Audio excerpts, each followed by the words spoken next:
Next up, it's very exciting to have General Manager of the City of Greater Geelong for the Major Projects Division, Stephen Wright. Stephen is talking with Rollo about the developments at Osborne House. Plenty happening, so stay tuned and have a look at their interview. We're out here celebrating the 150 years of history associated with Osborne House, but we also are looking through the City of Greater Geelong at least 150 years of wonderful future of this Osborne House precinct. And joining us, Stephen Wright from the City of Greater Geelong. And viewers, he's going to take us through exactly what some of the future plans are for Osborne House. Thank you very much, Stephen. Thank you, Graham. About 18 months ago, the Council adopted a master plan for Osborne House and the surrounds. And the underlying principle of that master plan was to establish a marine industry precinct. And I'll just run through an overhead architect's rendition here to just explain how that would work. Firstly, this is Osborne House as we know it today, and that would always remain. It's a historic building of significant historic importance, and it has been underutilised probably for the last 10 or 15 years since it was the Shire of Corio headquarters. Adjacent to that is an area of harbour which has been well utilised but offers the opportunity to create some additional marine facilities to support the industrial area to the north of Osborne House, and primarily accessed by Mackey Street. To make this whole precinct work satisfactorily, we require to reclaim a small portion of Corio Bay to establish a hard stand area for taking boats out of the water and carrying out maintenance and repair.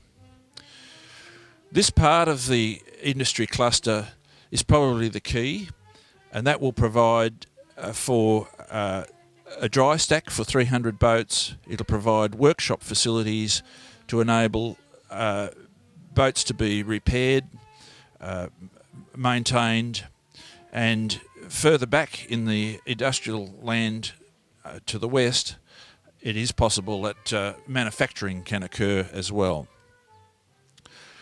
The time frame for this project is probably 2 to 4 years and will require significant investment by the private sector.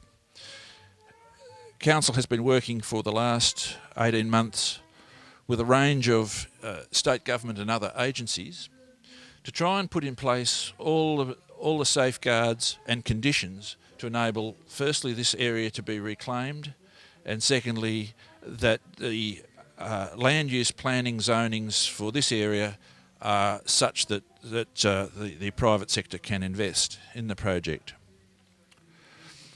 So, in relation to the purpose of Osborne House, in relation to all of this development, it's envisaged that Osborne House could be redeveloped to form the nucleus of a small boutique hotel. And the hotel would provide accommodation for a number of key patrons.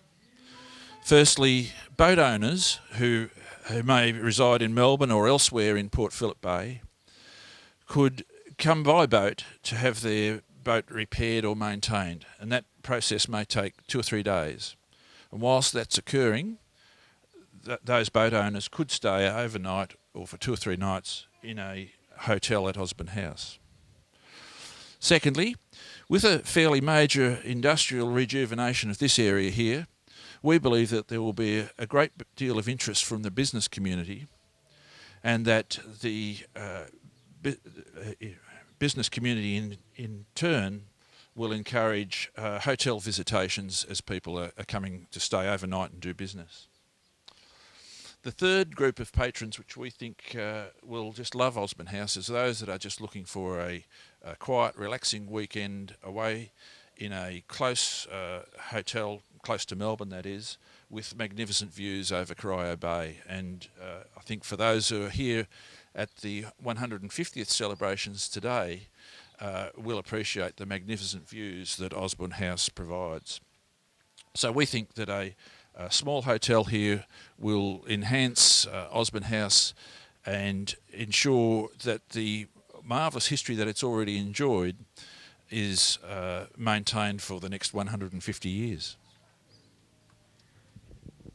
Thank you very much, Stephen. And as we can see, it's certainly a wonderful proposal. As you say, the timeline?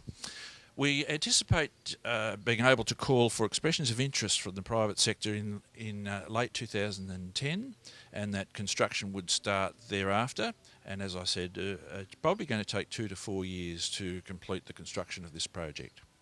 Another wonderful development for the city of Greater Geelong, and the all-important element is that the heritage of Osborne House, which is celebrating its 150th anniversary, would still be maintained in this wonderful new redevelopment.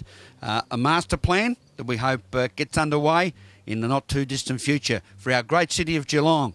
Thanks, gentlemen, for that interview. Now, after the break, we'll be going straight out to Avalon. It's not to be missed. I'll see you after this.